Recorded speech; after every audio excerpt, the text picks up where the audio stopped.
बिहार किसका? Powered by नोवा शुद्ध देसी घी। जब जब खाए दिल खुश हो जाए, सदियों का नोवा शुद्ध देसी घी, सपना स्वस्थ भारत का।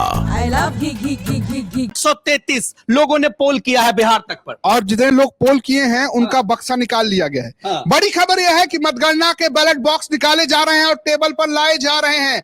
तो अब से थोड़ी देर में बिहार तक पर सबसे पहला रुझान आपको मिलेगा, सटीक रुझान मिलेगा, और कौन कहां से आ गया इसकी जानकारी हम आपको लगातार देते रहेंगे। थोड़ा ही समय, इसलिए जरा दबा के कमेंट करिए, क्योंकि उसके बाद पढ़ना मुश्किल होगा। आप समझते हैं ना? पढ़ते तो हम रहेंगे एकदम। दर्शकों की प्रतिक्रिया आज दिन भर पढ़ेंगे रजत भाई, इस कमिटमेंट के साथ। मतलब 5 मिनट तो समय निकाल ही लेंगे दर्शकों के लिए। और देखिए, ये जो आप वोट का जिक्र, हाँ, देखिए आदर्श मनी लिख रहे हैं पहले बैलेट पेपर की काउंटिंग होगी। इस वक्त की बड़ी जानकारी हम अपने दर्शकों को दे रहे हैं। आपसे कुछ देर बाद बैलेट पेपर की काउंटिंग शुरू होने वाली है।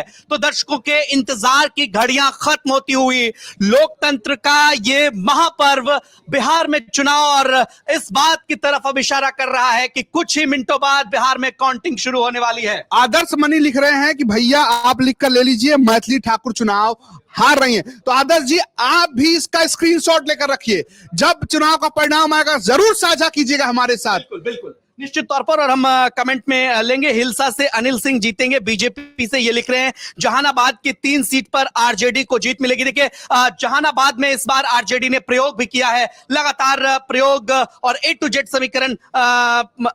देखिए अंकित जी है, अंकित जी लगातार। देखिए क्या इंद्रमोहन सर के लिए कमेंट आया है। इंद्रमोहन भैया भविष्य के सांसद बनेंगे बेगूसराय। ये देखिए, इस तरीके का कमेंट भी आ रहा है, पूरा दफ्तर हंस रहा है। भाई पत्रकार है, उनका काम है प्रेडिक्ट करना भाई।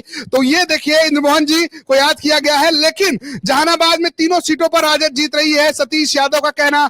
इसके अलावा मसौड़ी विधानसभा से कौन जीत रहा है इसकी जिक्र हो रही है, खेसारी हार रहा है, ये कहना है अविनाश पांडे ऑफिशियल का। तो देखिए भैया, खेसारी जीत भी रहे और हार भी रहे। देखिए, एक दर्शक हमारे साथ बलरामपुर से जुड़े हुए हैं, वो कह रहे हैं कि आप 1 घंटे से लाइव कर रहे हैं, बलरामपुर सीट का जिक्र नहीं कर रहे हैं। देखिए, बलरामपुर सीट लेफ्ट का गढ़ है और निश्चित तौर पर यहां से महबूब आलम, जिनकी खूब चर्चा होती है, 54,000 वोटों से पिछली दफा चुनाव लड़े थे और इसी क्षेत्र में कांग्रेस को भी एज मिला था, जहां पर कांग्रेस पार्टी के इकलौते सांसद तब चुनाव जीत कर आए थे और कांग्रेस पार्टी को बढ़त दिलाने में लेफ्ट का योगदान रहा। जरूर हर कमेंट। संतोष जी कह रहे हैं कि श्री तेज प्रताप यादव जरूर जीतेंगे। महुआ में क्या महुआ चुएगा तेज प्रताप के लिए? निश्चित रूप से महुआ चुएगा तो फिर क्या क्या बनेगा उसका, ये अब बिहार में शराबबंदी है, इस पे हम बात नहीं करेंगे। बहरहाल, सासाराम से उपेंद्र कुशवाहा चुनाव में निकल गए, ये लगातार लोग जिक्र कर रहे हैं। वीर कुमार कह रहे हैं बोध गया से राजद हार रही है, लेकिन एग्जिट पोल ये कह रहा है कि गया में इस बार खेल कर देगी राजद। एग्जिट पोल ये कह रहे हैं। देखिए, निश्चित तौर पर 243 सीटों पर मतगणना अब से कुछ देर बाद शुरू होने वाली है और ये टैली आपको बदलती दिखेगी। सीटों का रुझान आप एक तरफ देखेंगे और महागठबंधन और एनडीए की पार्टियां एक तरफ आपको दिखेंगे कि किसको कितने सीटें मिलेंगी। देखना रुझान हम आपको सबसे पहले दिखाएंगे। सीटों का रुझान इस तरफ दिखेगा, 243 सीटों का रुझान सबसे पहले आपको बिहार तक पर दिखाएंगे और तीनों टैली को आप समझ लीजिए ताकि दर्शकों को कोई दिक्कत ना हो। एनडीए 0-0 अभी आपको दिख रहा है, महागठबंधन 0 दिख रहा है, जनसुराज 0 दिख रहा है। यहां पर मनेर सीट का रुझान, सिवान में सुरक्षा व्यवस्था सख्त। देखिए, सिवान में सुरक्षा व्यवस्था बढ़ाई गई है। शहाबुद्दीन के गढ़ में क्या कुछ खेला होने वाला है।